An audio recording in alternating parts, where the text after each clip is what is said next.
হরিয়ানায় খুন হওয়া বাসন্তীর শ্রমিকের পরিবারের পাশে রাজ্য। নিহত শ্রমিকের বাড়িতে পরিযায়ী শ্রমিক কল্যাণ দফতরের চেয়ারম্যান তথা সাংসদ সামিরুল ইসলাম। মুখ্যমন্ত্রীর নির্দেশে নিহতের পরিবারের একজনকে চাকরির আশ্বাস।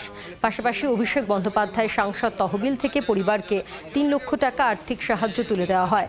গোমাংস খাওয়ার অভিযোগে হরিয়ানায় কাজে যাওয়া এই রাজ্যের বাসিন্দা এক পরিযায়ী শ্রমিককে পিটিয়ে খুনের অভিযোগ ওঠে।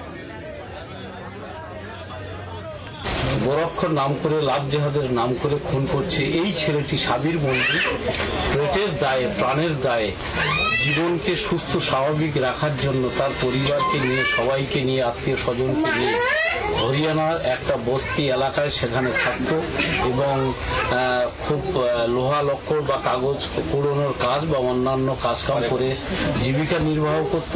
তাকে গোমাংস ভক্ষণ করেছে বলে উড়িষ্যার কয়েকজন ছেলের সাথে একেও নৃশংসভাবে হত্যা করে। এই হত্যালীলা কবে বন্ধ হবে সেটা কেন্দ্রীয় সরকার নিশ্চয়ই আপনাদের মাধ্যমে এবং আমাদের অন্যান্য ইলেকট্রনিক্স মিডিয়ার মাধ্যমে তৎসহ পশ্চিমবাংলার বুদ্ধিজীবী মানুষ তারা নিশ্চয়ই প্রতিবাদ মুখর হবে। এ নিয়ে কেন্দ্রীয় শিক্ষা প্রতিমন্ত্রী তথা রাজ্য বিজেপির সভাপতি সুকান্ত মজুমদারের বক্তব্য কি শুনব। কালকের ঘটনায় আমাদের সরকার ঠিক ব্যবস্থা নেবে। কালকের ঘটনায় আমাদের সরকার ঠিক ব্যবস্থা নেবে। কালকের ঘটনায় আমাদের সরকার ঠিক ব্যবস্থা নেবে। বাংলার আওয়াজ, বাঙালির আবেগ, জি 24 ঘন্টা।